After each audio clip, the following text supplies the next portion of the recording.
Hey guys, how's it going? Hope you've been well. Tundra, I needed a new vehicle, right? I didn't have enough. Anyway, this Tundra is a little bit special. It's a little bit unique. Some might even call it a unicorn. It is a regular cab short bed. It's an RCSB.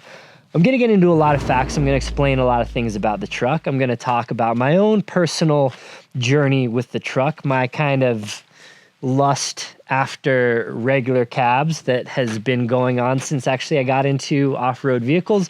Back in Paradise, a lot of my friends had, before the Tacoma, it was called just a Toyota pickup. And a lot of them had the regular cab short bed Toyota pickup. And it was such a vibe, right? I'll talk about that. I'll put chapters down below. If you're new here, if you don't know me, I talk a lot. Feel free to watch the video at 1.5 or 2x. I won't take offense to it. I listen to audiobooks at speed. I watch YouTube videos at speed. I sometimes talk slow. Sometimes I talk a little fast. Sometimes I talk slow. My bad. Maybe I'm just, a slow talker. But I'll talk about kind of my own journey, kind of what led me to this truck, and then specs of the truck, and I will try to chapter that all down below. I've already heard it a million times that I bought this because of Tinkerer's Adventures. I didn't. In fact, I hadn't even seen his video when I bought this truck, but I have since seen it. After you get the truck and you do some you're trying to tell yourself you made the right purchase, then you do some more research. And actually, after I bought the truck, I was doing just more research, kind of finding out more, and I came across Tinker Adventures video. It was a great video. Nothing at all against the video. It did not inspire me to buy this truck, actually. The wheels were in motion long before that video, but it is ironic timing. So people probably, I think to that video, I'm sure there's 100 comments like, oh, now the price on these is going to get, and now I'm doing it. Now the price is even going to get even crazy. Maybe it will. I don't know. These were already overpriced. They're kind of a relatively rare spec. And because of that, people that know what they have charge a lot more. If this truck was not the regular cab short bed, it would be 20-25% cheaper probably, honestly. So you're going to pay kind of a premium on this truck. So that's a little bit of backstory. I actually have 2 second-gen Tundras right now. I was shopping for this spec for a while, and I could never find one that was like a good deal that I could justify the purchase. I found a few that were just really expensive. So I ended up getting a double cab. So I ended up getting a double cab 6.5-foot bed. I bought that truck because we needed I kind of wanted it, and we needed kind of an R&D truck for up top to develop some new rack systems, and then eventually probably the ute on it. And so it was going to be kind of like a project truck that wasn't really my project truck. So it just kind of, we needed it. I wanted one. 2 birds with 1 stone. I bought it with my own money anyway. Got that truck, but I kind of kept shopping for Tundras. So then I found this truck. So now I got to sell my other one. I got this one. So right now I have 2 white second-gen Tundras, and I have a white second-gen Sequoia that I love. I'm going to talk about why I like these trucks so much in a bit. But all that rambling, let's get to just kind of the truck. So this is a 2007. This is exactly how I bought it. I haven't actually changed anything. I will be changing some things. I have some 37-inch Toyo AT3s I'll put on it, some Relations race wheels. Actually, I have an Ironman 4x4 suspension. I got a C4 bumper. I got a few other odds and ends I'll be adding to it, but right now it is exactly as I purchased it. It looks like it's got a spacer lift. It looks like 3 or 4 inch spacer lift. It's got 35-inch KO2s. They're pretty worn out, so they're probably more like 33.5s. It's got a Lear cap on it that's missing a window. I actually just camped in this truck 2 nights ago, so I'm going to post that video probably after this video. But there's all my camping gear that I took out with my puppy, actually, more on that in the camping video, is all still in this truck, so you can kind of see how it's loaded out. But I have changed nothing to it. It's a little beat up. It's got quite a few things I need to fix. But I got a really good, well, I didn't get a great deal, but I got a pretty good deal, and I got it for $7,500, just to let you know. 2007, 230,000 miles, and quite a bit of things that I need to fix on it. So that's maybe what you can expect to pay. Again, not a crazy deal, but I've seen these things go for a lot more. Okay, so the truck. They made these Regular cab, that means it's not a double cab or a crew max or anything like that. Short bed, so regular cab RC, regular cab SB, short bed, but it's not a short bed like most of you guys think about a short bed. Some guy on Instagram argued me, I don't know why. When people think short bed, they think 5 foot or 5.5 foot bed. Anybody, if I tell you I got a short bed truck, you're gonna think 5.5 foot bed, right? This is called a short bed truck. This is a 6.5 foot bed truck. So this is a medium bed. It's a middle bed. It's a standard bed. But the RCSB, the S does not stand for standard. It stands for short. So to clear up a little confusion there, this is a 6.5 foot bed. Now, 20 years ago, a 6.5 foot bed was considered a short bed. So that terminology just kind of carried over. And now it's kind of muddied because nobody really calls a 6.5 foot bed a short bed, unless you are a F550 guy, maybe. But anyway, this truck, even in the same generation, came in a true short bed with the crew max. You could get that in a 5.5 foot bed. But short bed, 6.5 foot. They do have an RCLB. The LB stands for long bed. That would be an 8 foot bed. Some interesting things about this truck. Again, they only made it from 2007 to 2013. There aren't a ton of them on the road. There are more in the 8 foot configuration. They made these in 2-wheel drive and 4-wheel drive. This is a 4-wheel drive one. They made them in several motor options. A lot of them are in the 5.7. I love the 5.7. My Sequoia has a 5.7. My LX570 has a 5.7. I wish this was a 5.7. My other Tundra has a 5.7, actually, the one I'm gonna sell. This has the 4.7. So the first couple years of the second gen Tundra, you could get it in the 5.7 or you could get it in the 4.7. You could even get it in the V6. I think you could only get 2-wheel drive in the V6, but not many people have the V6. So 4.7 and 5.7 for the first few years, and then they switched it up to where you could get the 4.6 or the 5.7. This has a 4.7. Now the 4.7 is one of Toyota's most legendarily reliable. It's the most famous of the 1,000,000-mile motors, though there's been a few Toyota motors that have gone 1,000,000 miles now, but this is probably the most notable one, the 4.7. It has a timing belt, so you got to do that maintenance, but wildly reliable engine. I would have preferred the 5.7. Myself, I know Tinkerer's Adventures in his video, he was stoked on the 4.7. 4.7 is a good motor. 5.7's got more power, doesn't have a timing belt. It has its own kind of set of minor or potentially major issues, but it is a very reliable motor also. But if I could choose, I would choose the 5.7. Later, they dropped the 4.7 from the line and then added the 4.6. The 4.6 is basically a smaller 5.7. It doesn't have a timing belt and anything. It's a good engine as well. So basically any engine you get in this truck is going to be a good engine. It's just the 5.7 will have the most power. Other than that, yeah, 2-wheel drive or 4-wheel drive. And so what makes this truck unique is that they didn't make many of them, and that's kind of what makes it unique. Now, F-150s, Rams, Chevys, they're all still making this configuration, but Toyota quit in 2013 and never did it again. So in the Toyota sphere, this is a bigger unicorn than in the broader kind of American truck sphere. Some specs on it that make it pretty cool. So it's a Tundra. I'm going to compare this to a Tacoma. Probably the bulk of my audience drives Tacoma, and probably the bulk of you guys drive third gens. Now, my audience drives everything, but a lot of you guys are Tacoma guys. So let's compare it to a third gen Tacoma. If you want to compare it to a fourth gen Tacoma basically didn't get a bigger bed and it didn't get a bigger interior, but the truck itself outside grew. It grew longer, it grew taller, it grew wider. The turning radius got even worse. It got kind of worse exterior in every dimension while the interior stayed about the same. So this truck is even more smaller in that regard than a fourth gen.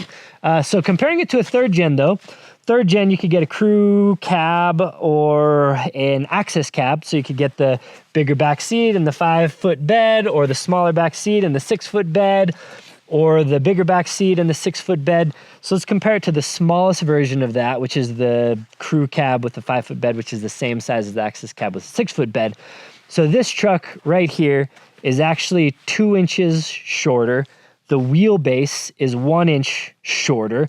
The turning radius is 1 foot shorter. It tows more. It has a higher payload capacity.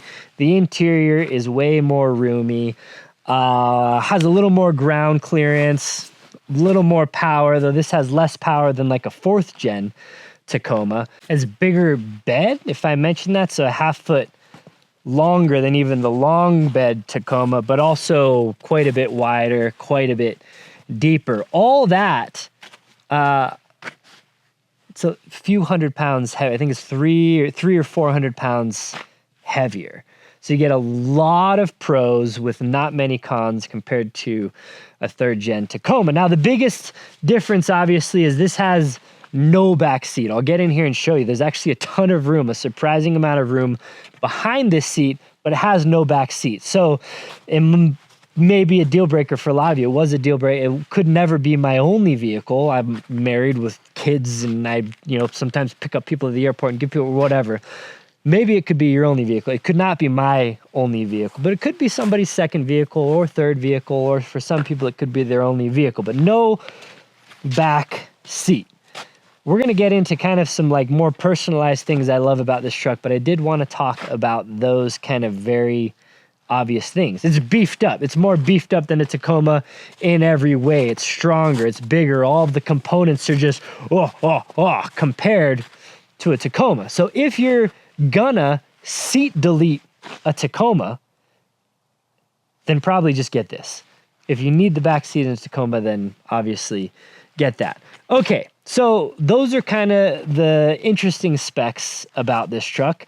And then let's talk about why I got a little personal why I got it. So I have a lot of vehicles. I have too many vehicles. I probably shouldn't have got this vehicle, but I've always liked regular cab short beds. It's probably hard, maybe before, probably I was a kid playing with trucks, but the kind of one of the earlier memories I have of it was actually back in college when I first got into wheeling. I lived in up near Paradise, California, and several of my friends had Toyota pickups. Before the Tacoma, it was a Toyota pickup, and they had regular cab short beds lifted, and they were like 33s, I think, were big back then.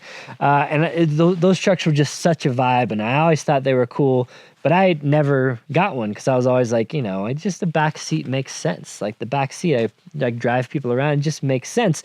And that makes sense kind of carried me on until, until I bought this, basically. But I got older, I got family, and then I really did need a back seat. I needed a place to put car seats. Even before I had kids, I had friends and we were, maybe we would share rides to the gym or what, like a back seat made a lot of sense. But I always kind of wanted these. Then it kind of reignited my desire for one, I don't know, maybe 4 or 5 years ago. I'm not sure when it was, but AEV Prospector single cab flatbed. Sickest truck I've ever seen. Still, I would love one. This is like maybe going to be the poor man's version of that eventually. I think a flatbed would be so sick on this truck. But anyway, that truck kind of just like reignited, and I've always wanted one ever since. So at up top, when we were talking about we need kind of a development truck, 6.5 foot bed, I immediately thought this truck would be that truck. Since I was buying it with my own money and as a vehicle I didn't really need, I didn't want to spend a ton of, I can't justify purchases that are just more expensive than I think they should be. So I shopped for this, didn't find it, like I said earlier, got the double cab instead, but then just kind of continued shopping. I don't know why, just because I wanted it. And then I found this truck. Price was right. And then so I got to sell my other one now. So this was the truck I was looking for, and I finally found it. So again, like I said earlier, there is no back seat. There is no option for a back seat. If you need a back seat, this is not the truck for you. But if you're looking for a truck that checks a lot of boxes, it might be for you. So let's take a look at it. So this is pre-facelift. So I forget when, like 2015 or whatever, the 2nd Gen Tundras actually started looking much better. They looked much more masked, just like kind of stronger, and the hood got a little higher and the grille got better and everything got better looking. Now you can do a conversion of these. You can convert the pre-facelift to the facelift. That's new fenders, hood, grille, bump, that's everything. I would love to do that, but I can't really justify that either. Maybe if it was my only vehicle, but this does have some kind of aftermarket grille. It's very beat up. It's, you know, bumpers broken, grills broken, bumpers broken. I am going to swap this for a C4, but the C4 cut line is here. So I will still need to either just figure out and live with a broken bumper or try and find another one. Again, you know, kind of just like things are broken on this truck. I got it for a pretty good deal, so I'm not going to complain. Body's a little beat up, but nothing horrible. The frame, surprisingly, is in great shape. There is minimal to no rust up in here. It's like very clean, if you can tell. It's a pretty clean, I mean, it's dirty right now because I've been driving in the salt and everything, but pretty clean truck for the most part. And then this does have the, this is called the sport bumper, I think, but again, it's beat up. This truck is beat up. It was a work truck, and it shows every bit of being a work truck. The cap on it was all kinds of broken, didn't latch or anything, so I had to like drill some new holes and put some new bolts in here to make it work and fix some things. The struts are pretty worn, so they don't really stay up when it's cold. Bumpers, or the tailgate's missing stuff. It's, you know, the bumper is bent so it catches on the tailgate. Anyway, a lot of stuff kind of wrong with it. I'll go over all of this gear in a future video, my camping video. I'll kind of do the breakdown, but I slept in here. This is a Badger bed, Badger roll from Born Outdoor. I slept in the back, actually brought the puppy back here, ran a diesel heater outside, 6.5 foot bed, great, with a cap. Awesome. Like, this truck is ready to go for camping. Again, I took it camping without changing a single thing on it, and it was every bit as fun as I thought it would be. I don't have any glass back there, interestingly enough, so that's just like open to the elements. I think some people sometimes do that and then put a little gasket here so you can kind of have a pass through directly from the cab into the back, which is very interesting with a regular cab because you can literally reach that back window very easily from the driver's seat. So I could see how that would be cool, but there's no gasket here anywhere. So that's just completely open, so just junk will get in there or whatever. It is a relatively tight fit, but definitely not tight enough. And I'm sure when the bed flexes, that's like hitting up on there. Anyway, that's cool. What I didn't know before I bought this truck, and I don't know if Tinkerer talked about it or not in his video, but it's like the proportions, you know, just kind of looks like a Hot Wheels or something. Like, it looks kind of funny. I love how it looks, but it looks kind of funny. What you can't really tell is that this door is actually massive. So this door is bigger than a Crew Max or a double cab Tundra. The window's bigger, the length is big. This is a huge freaking door. Like, that's the one downfall of it. I didn't talk about it earlier when I was comparing it to a Tacoma. If you have tight parking spots where you live, this might not be the truck for you. It's kind of going to be hard to tell. I wish I had my other truck here to get some direct comparisons. This is up top right now, but this door is huge. This window is like a windshield, and I think it probably has issues. Mine anyway has some issues rolling up and down. It doesn't want to roll up smooth. I got to kind of go down and then grab it and roll. I don't know. I got issues that I got to sort out with the motors on both of them, but this door is huge. It means this map pocket area is huge. We got storage up here, awesome, 2 cup holders, big old storage here, and then more storage behind. Like, this is maybe the biggest door on a vehicle. It's weird. I don't think the other regular, like, I don't think an F-150 regular cab has a ginormous door. So this door is redonkulously huge. That's what I didn't know until I bought it. And I got it, I was like, what the heck? Why is this door so big? But it's huge. So what that means is it gives you a little more access to what's behind your seat back here. And there is an incredible amount of room behind the seat. This is just driving, normal driving position here. And this is like duffel bags of stuff. It has this whole kind of like platform area back here. You could fit a fridge, you could fit a cooler, you could fit duffel bags. I got a Pelican case on the other side. Tons of room for activities behind here. You could build out a whole like molly panel system. You could put dog beds back here. Actually, my puppy went back here and slept for a while. You have a lot of opportunity back here. You can recline the seat, not all the way flat, but you could recline it. You could take a nap in the regular cab. So it is like there's a deceptive amount of room here, like probably about the room, you know, close to the room of an access cab Tacoma. Like I bet it doesn't have seats, it doesn't have seat belts, but I bet it's similar to an access cab Tacoma back seat. Like maybe some company sells little fold down seats or something for it, but you have a crazy amount of storage back here, which is awesome. Also, what's gone away with newer vehicles is any really good under seat space. This is where I like to put radios or first aid kits or any number of things. And this truck has a ton. This is just the manual seats.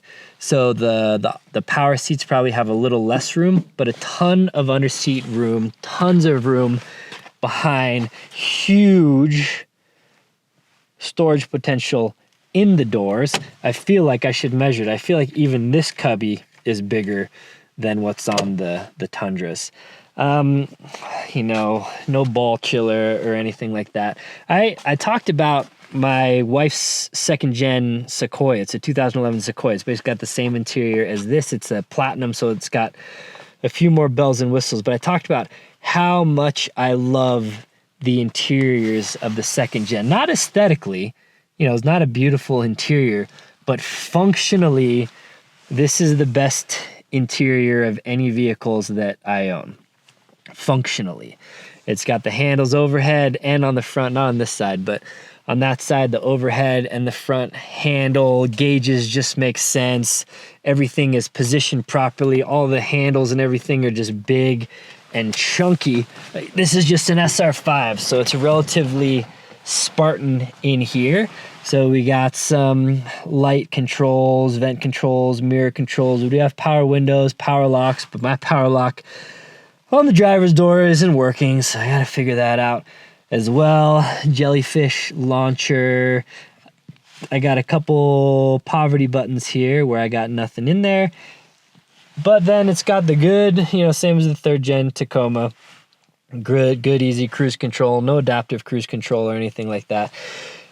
Headlights, washers, that's about it. Over here, again, same as second gen Tundra or second gen Sequoia. So if you're familiar with those, then this will be right at home. They sell nice screen replacements. So I'll put a wireless CarPlay screen. Actually, I already bought it and they're like a couple $100 and almost plug and play. So I have one of those to put in, but then everything is knobs. I kind of joke around on this. This is a base spec SR5 2007 Tundra. It has dual zone climate control. Still think it's funny that my $55,000 TRD off-road, like relatively good spec 2024 Tacoma doesn't have dual zone climate control, and this base model 2007 does. Anyway, the HVAC is everything I want it to be. There's no auto. You control everything manually. It works nicely. More poverty buttons here. It has a time and temp sensor up here, always there. It's not hidden behind some other screen or anything. Always there. Perfect. I put in a little wireless charger, so the MagSafe charger with just a 3M sticky here. We got 2 glove boxes, one up top, one down below. Awesome storage. We got a little cubby storage here.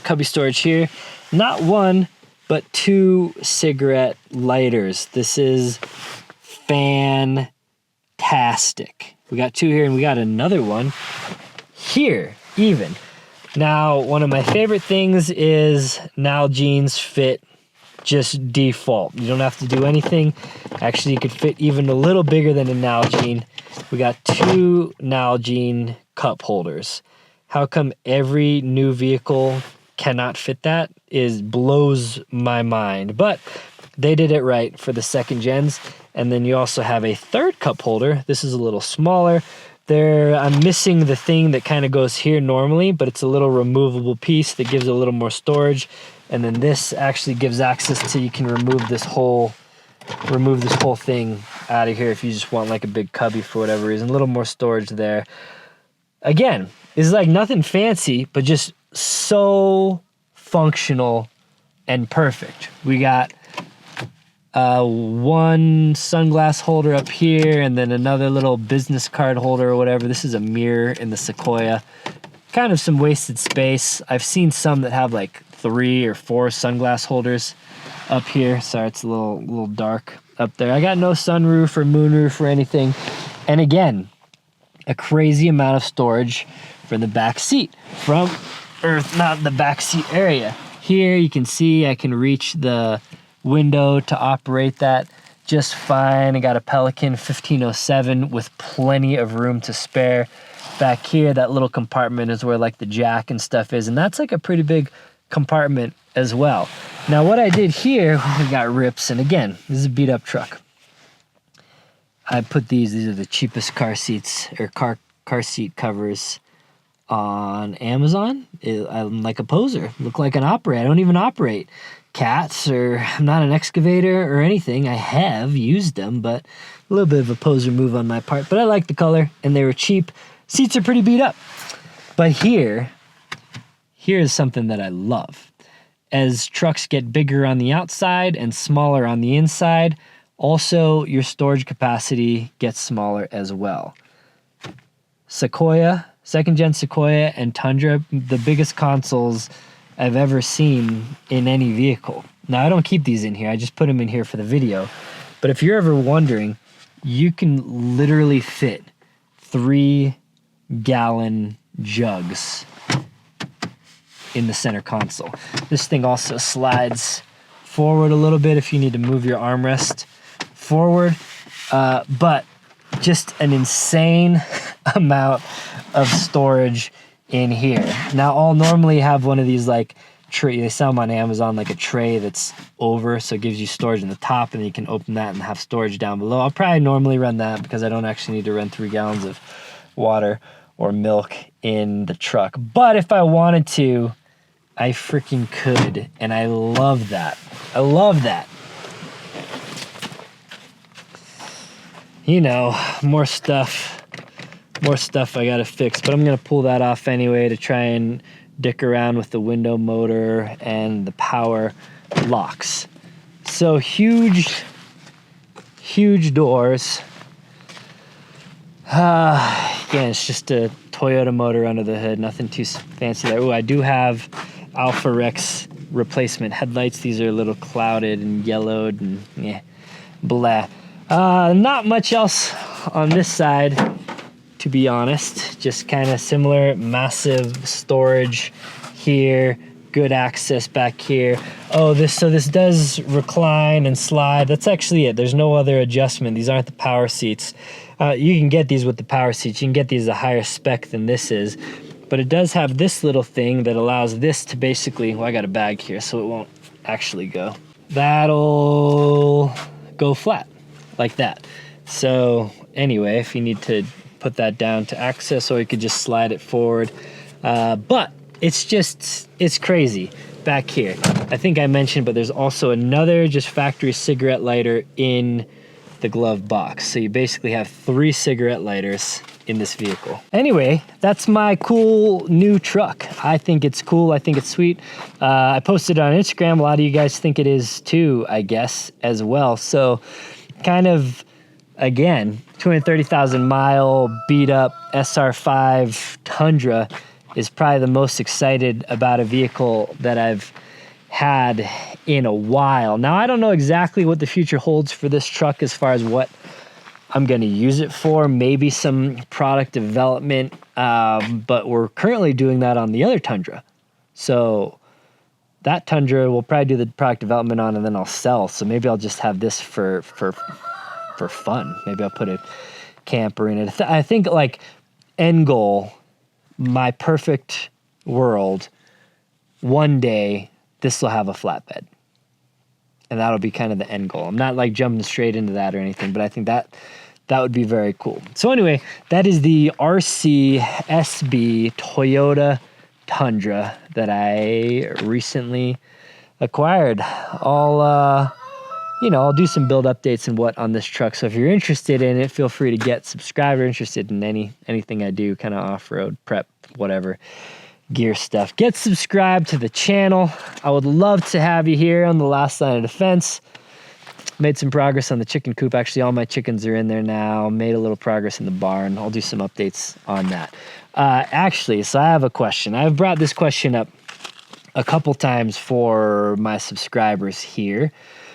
A lot of people have, my channel has changed, not really changed, but it's kind of evolved and followed my interests and hobbies and passions through the years.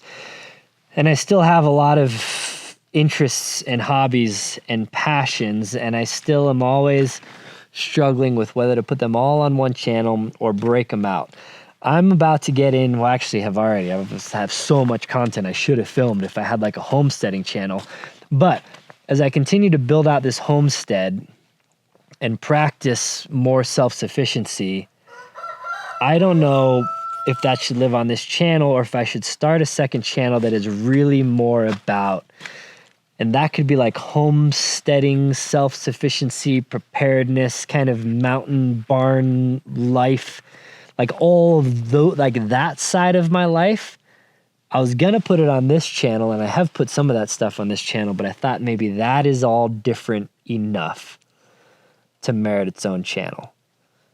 Let me know your thought. I know a lot of you are like, oh, it'd be easier if it's all in one place, but sometimes channels do better if it's not so random and sporadic like my channel is. So maybe I make a second channel. I don't know, think about that for a second, and then I would love to hear from you if you want to leave a comment and let me know if you would love that on a second channel. So a couple of things. A, second channel with that stuff on it. And I still think I'll probably do a third channel. I already have like a gun channel, but I just haven't uploaded to it, and I really do want to do that. It's just my life has been busy. But I think from here on out, I'm deliberately choosing to be a little less busy. Just like more busy with my family, but less. I'm going to shoulder less load, so I'll have more time for YouTube and stuff. So the gun channel, probably a whole separate. So I'll probably maybe I'll end up with 3 channels. I don't know. But let me know about the homesteading kind of self-sufficiency mountain life channel. And I would keep kind of like gear and trucks and camping and off-roading and all that stuff here. I don't know. I'm still thinking about it. But let me know your thoughts down below. And if so, what should that channel be named? Maybe some name recommendations would be cool. Anyway, let me know your thoughts on that. I'd love to hear from you. Anyway, thanks for watching the video. Give it a thumbs up, leave a comment and say hey. Get subscribed to the channel if you're not already. I really appreciate you watching my videos. It's been such a blessing to have a few people out there that like to watch my stuff, so appreciate you. All right, guys. Well, I may upload this before the weekend. If you are in Southern California, December 4th, if you're seeing this before December 14th, Saturday, December 14th, I will be manning the up top booth at King's Toy Drive event put on by Tacoma Beast, King's Shocks, Rodeo X-Rig, Trail Wolves.